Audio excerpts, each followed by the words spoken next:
Halo para juragan, kembali lagi di Juragan DevNet. Kali ini saya mau mencoba menjawab beberapa pertanyaan dari para juragan. Memungkinkan tidak sih untuk menginstal Linux langsung di laptopnya tanpa menggunakan virtual machine atau VirtualBox? Jawabannya adalah bisa. Kalian bisa menggunakan yang namanya WSL atau WSL. Gimana caranya? Kita langsung install aja. Pertama kalian buka Google Chrome. Oke. Nah, kalian ketikkan install WLS. Nah, WS to Windows 10. Nah, install WSL 2 Windows 10. Nah, kalian langsung aja ke situs resminya di learnmicrosoft.com. Nah, di sini ada beberapa prerequisite atau prasyarat untuk menginstal WSL di Windows 10. Nah, langsung aja install WSL command. Di sini jelas ya, teman-teman, untuk menginstal Windows subsystem untuk Linux. Kalian harus bisa menggunakan PowerShell atau Windows Command Prompt (CMD), tapi harus memiliki privilege administrator. Langsung aja kalian klik di search di sini PowerShell. Oke, kita menggunakan PowerShell. Kalian klik kanan run as administrator. Oke.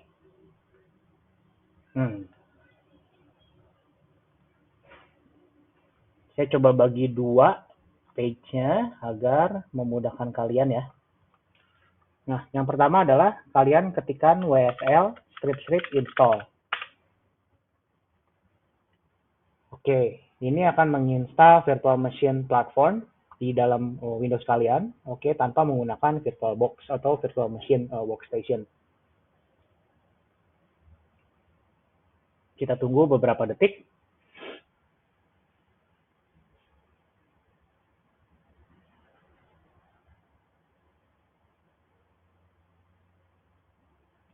Dan untuk WSL ini saat ini hanya support untuk Red Hat dan Ubuntu ya teman-teman. Untuk CentOS belum. Dan saya kurang tahu juga apakah kedepannya akan support untuk CentOS. Tapi nggak masalah Ubuntu atau CentOS karena untuk sintaks umumnya untuk network engineer, basic Linux untuk network engineer, dua-duanya bisa cover sih. Jadi nggak ada masalah kalian menggunakan Ubuntu atau menggunakan CentOS. Dua-duanya bisa kita gunakan untuk menginstal aplikasi seperti Terraform, Ansible, ataupun Python. Nah, di sini kalian bisa lihat downloading Ubuntu. Oke, by default si WSL ini akan download Ubuntu dan install Ubuntu. Oke, masih downloading Ubuntu. Kita tunggu beberapa detik lagi.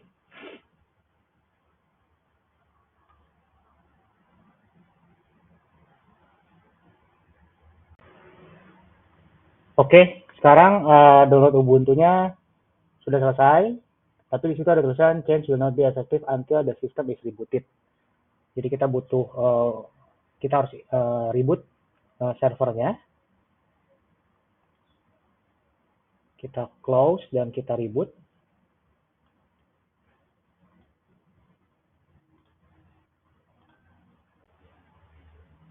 Oke teman-teman, kita sudah restart atau reboot laptop atau PC-nya. Sekarang kita buka lagi Google Chrome-nya. Oke, untuk lihat step berikutnya. Kita ketikkan install WSL Windows 10.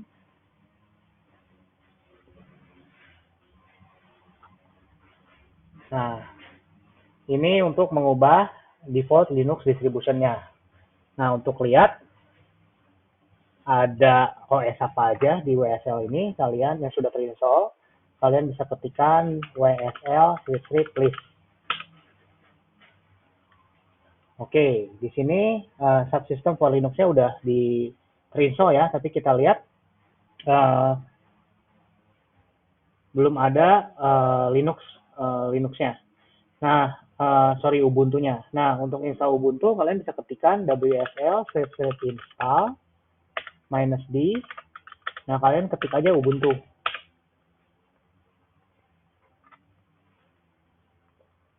Nah, ini ada tulisannya installing, this may take a few minutes. Nah, ini akan memakan waktu untuk kasus saya sekitar 15-30 menit.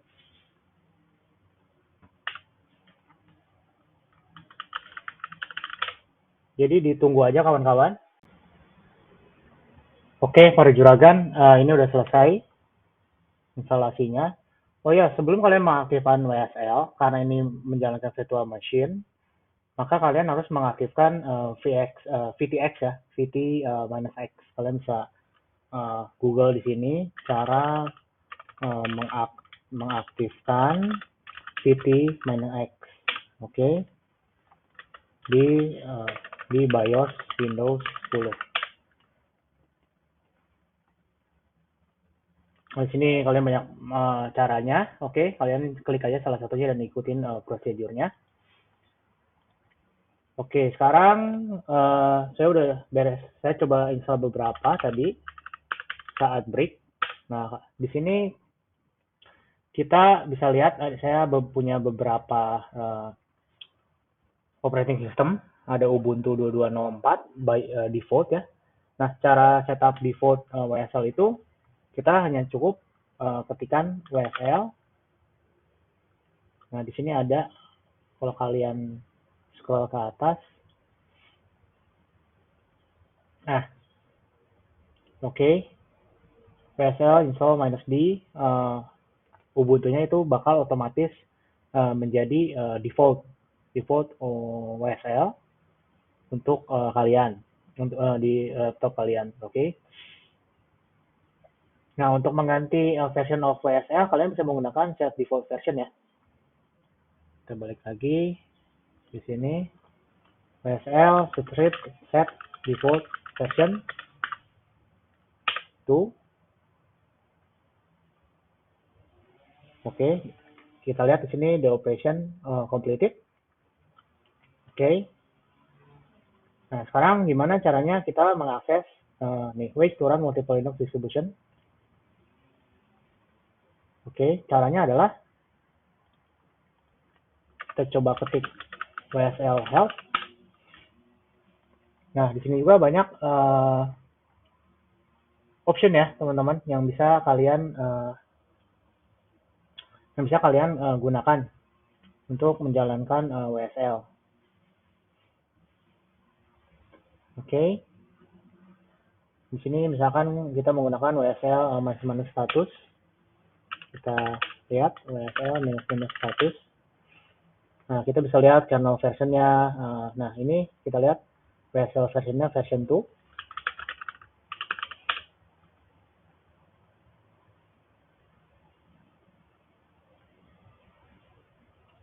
Nah, ini kalau kalian mau menggunakan default ya. Jadi misalkan saya punya WSL -list. Nah, ini sudah default, tapi kalau misalkan kalian mau menggunakan Docker Desktop sebagai default WSL-nya, kalian cukup ketikkan WSL script set default Docker Desktop.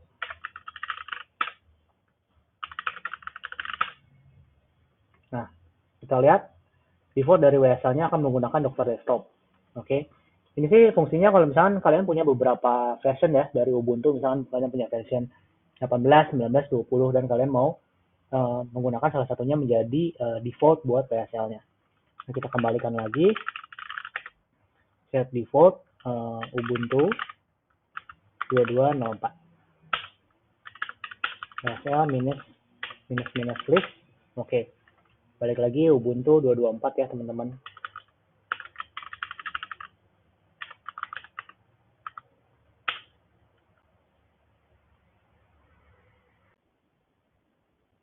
Oke, sekarang gimana caranya akses Ubuntu di WSL? Di sini saya coba reinstall ulang ya, reinstall Ubuntu 22.04 di sini. Ya, bisa kita lihat Ubuntu 2.04 LTS-nya has been installed dan launching Ubuntu 20.04 LTS. Nah, yang sebelah kiri ini hasil launch-nya. Oke, so pertama adalah kita masukin username. kita masukin unique username-nya itu juragan.net. Nah, setelah itu kita masukkan password yang kita inginkan.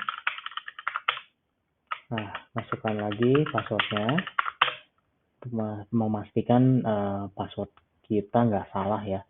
Nah, kita lihat password update successfully dan dia langsung lanjut ke installation successful. Nah, di sebelah kiri kita ini adalah Ubuntu versi 20.04 LTS. Nah, tapi kalau kita pakai uname-a, di sini versionnya adalah 5.10.16.13 Microsoft Standard WSL 2. Ya, teman-teman. Oke. Nah, di sini kita bisa coba buka file. Oke, buka hard disk, oke, yang ada di laptop kita.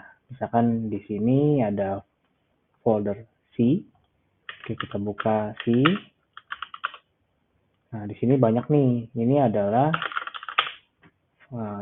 folder Windows. Oke, folder Windows yang ada di laptop kita. Nah, selain itu Python 3 version juga sudah terinstall by default dengan Python 3.8.2. Kalau kalian mau upgrade Python, kalian tinggal download Python terbarunya dan kalian install di sini. Selain itu, kita coba lihat IP address-nya. Nah, IP address yang digunakan oleh si WSL ini adalah, jadi si WSL akan bikin adapter baru dan akan assign IP address ini. IP address ini di SCP ya. Automatically, secara otomatis akan diberikan oleh si WSL. Dan WSL ini akan menggunakan network adapter WSL itu sendiri. Oke. Tapi jangan khawatir, IP ini atau IP ini bakal dinat ke local area network, IP local area network di laptop kalian atau WiFi area network, WiFi adapter atau WiFi IP yang ada di WiFi Anda. Ini akan IP ini akan dinat ke WiFi di IP address di WiFi Anda. Oke. Nah, kita coba tes ping 888. 888 adalah DNS servernya Google. Oke, kita bisa ping ke servernya DNS Google. Situ kita coba ping www.google.com, memastikan DNS-nya berjalan ya. Oke, kita pun bisa ping ke www.google.com. Jadi WSL dengan server Ubuntu ini, OS Ubuntu ini sekarang sudah bisa akses ke internet. Terus apakah Ansible bisa berjalan? Nah, kita coba. Kita coba sudo apt install Ansible-Y. Kenapa sudo? Karena untuk install aplikasi ya. Nah, di sini kita lihat enable to locate paket Ansible ya. Jadi si sudo apt ini tidak menemukan paket Ansible. Nah, untuk membuat si sudo apt ini bisa mencari di mana paket Ansible, kita bisa coba update dulu sudo apt update untuk memastikan apt update -y untuk memastikan semua paketnya terupdate ya di Ubuntu WSL ini. Oke, kita tunggu sebentar.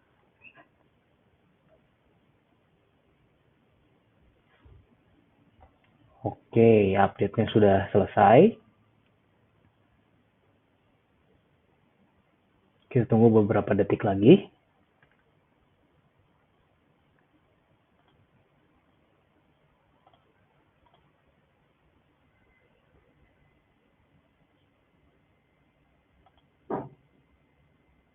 Sambil nunggu, ini juga kalau kalian mau connect ke WSL ya, kalian bisa coba WSL -i. Oke. And then di sini WSL kita lihat dulu ya. ada software apa aja. Nah, misalnya kalian mau connect ke Ubuntu 20.04 ya. Nah, yang kalian bisa lakukan adalah kalian type WSL minus digisect atau minus i juga sama aja ya. Dan kalian masukkan OS-nya.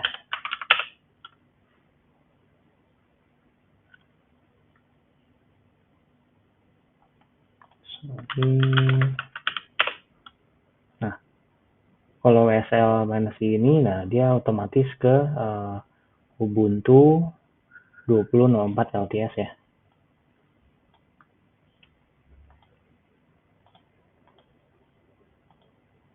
Dia otomatis ke /mnt si Windows System 32. Nah, kalau di ls minus -lh itu kita bisa lihat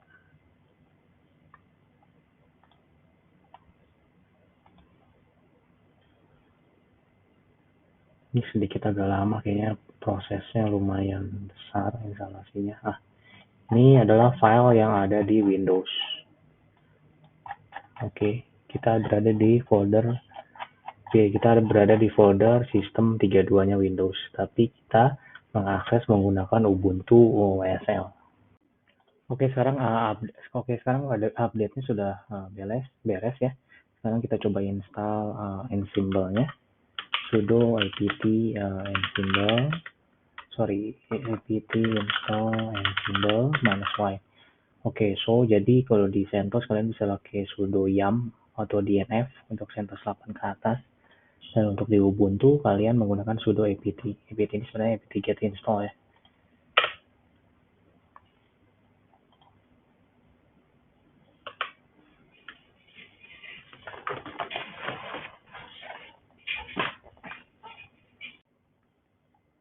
Oke, kita udah berhasil ya install Ansible di WSL Ubuntu 20.04 LTS ini. Nah, kita bisa lihat di sini paketnya di download. Oke. Nah, di sini setting up Ansible 296, oke. Dan proses trigger from MainDB. Nah, sekarang kita coba verify ya. Kalian verify-nya itu dengan mengetikkan Ansible minus version. Oke, sekarang Ansible-nya sudah terinstall dengan versi 296. Oke, terima kasih sudah menyaksikan Juragan DevNet. Jangan lupa di like and subscribe untuk mendapatkan update terbaru dari video-video Juragan DevNet. Untuk next video, kita akan belajar bagaimana menggunakan basic Linux syntax command untuk mempermudah kalian melakukan troubleshooting atau support network operation atau maupun melakukan otomasi. Terima kasih.